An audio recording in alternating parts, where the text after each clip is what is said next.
नमस्कार। प्रभा साक्षी पॉडकास्ट में आप सभी का स्वागत है। आज के इस पॉडकास्ट में हम बात करेंगे मुलायम सिंह यादव की और जानेंगे कि उन्होंने कैसे अपने राजनीतिक सफ़र की शुरुआत की थी।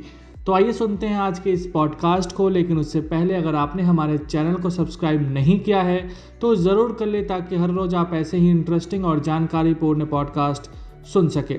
उत्तर प्रदेश के सियासी अखाड़े में माहिर पहलवान माने जाने वाले समाजवादी पार्टी संस्थापक मुलायम सिंह यादव कई बार मौत को मात देने के बाद विधि के विधान के हाथों आखिरकार जिंदगी की आखिरी जंग में दुनिया से रुखसत हो गए। अपनी युवावस्था में पहलवान रहे 82 वर्षीय यादव का गुरुग्राम के मेदांता अस्पताल में निधन हो गया। उत्तर प्रदेश के इटावा स्थित सैफई में 22 नवंबर 1939 को जन्मे यादव का कुनबा देश के सबसे प्रमुख राजनीतिक खानदानों में गिना जाता है। मुलायम सिंह यादव 10 बार विधायक और 7 बार सांसद रहे। वह वर्ष 1989, 1991, 1993 और 2003 में उत्तर प्रदेश के मुख्यमंत्री और 1996 से 98 तक देश के रक्षा मंत्री रहे। एक वक्त वह देश के प्रधानमंत्री पद के दावेदार भी माने गए। यादव कई दशकों तक एक राष्ट्रीय नेता के तौर पर स्थापित रहे, लेकिन उनका सियासी अखाड़ा मुख्य रूप से उत्तर प्रदेश ही रहा।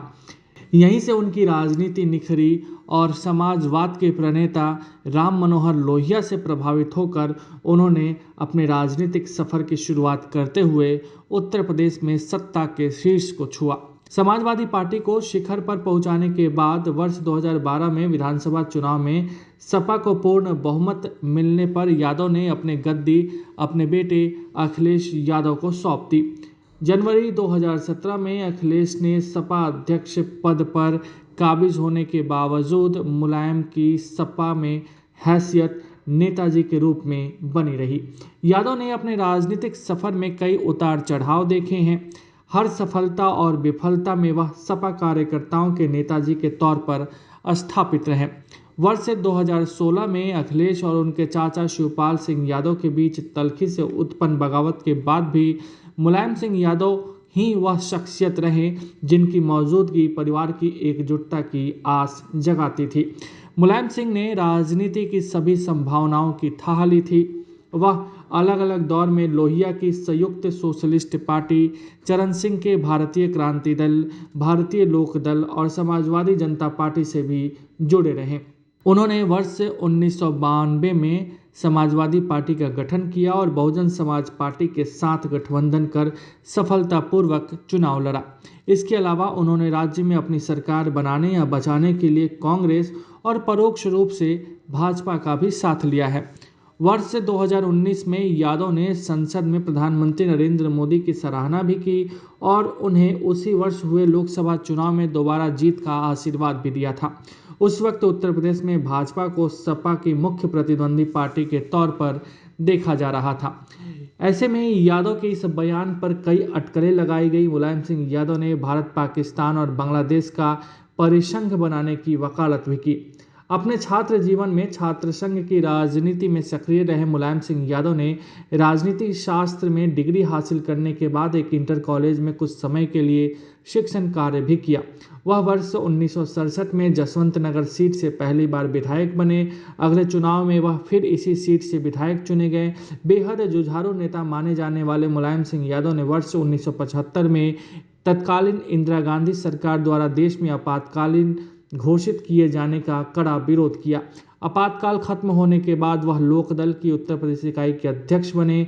सियासत की नब्ज को टटोलने का बेमिसाल मादा रखने वाले यादव वर्ष 1982 में उत्तर प्रदेश विधान परिषद के लिए चुने गए और इस दौरान वह वर्ष 1985 तक उच्च सदन में विपक्ष के नेता भी बने रहे।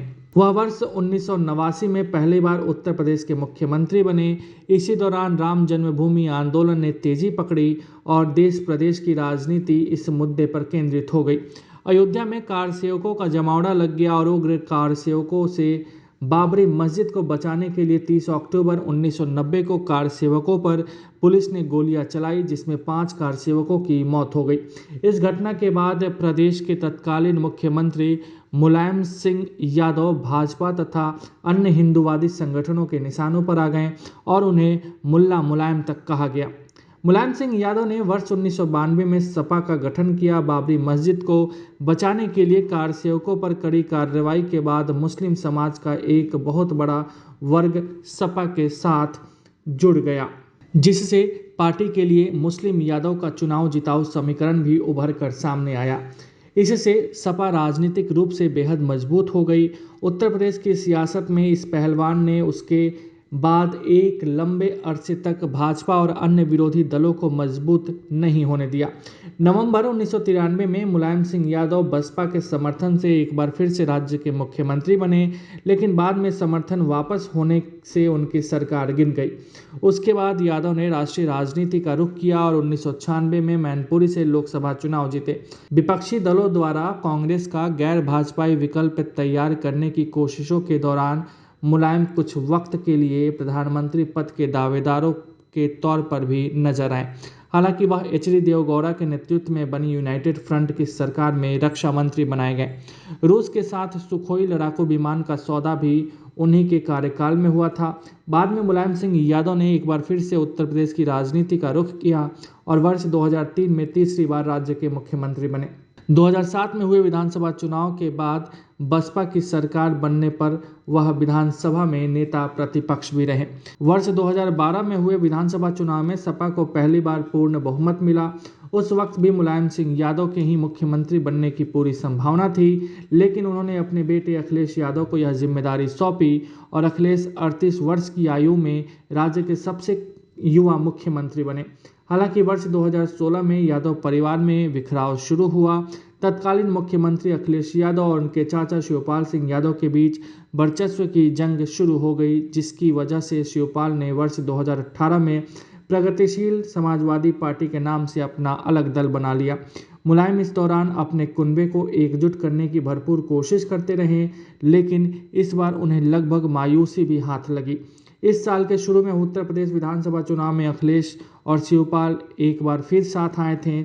इसका श्रेय भी मुलायम सिंह यादव को दिया गया। हालांकि चुनाव में पार्टी को अपेक्षित सफलता नहीं मिली, जिसके बाद शिवपाल और अखिलेश के रास्ते एक बार फिर से अलग अलग हो गए। जिंदगी के आखिरी दिनों में मुलायम सिंह यादव स्वास्थ्य संबंधी कई समस्याओं से घिर गए और 10 अक्टूबर 2022 को गुरुग्राम के मेदांता अस्पताल में उन्होंने आखिरी सांस ली।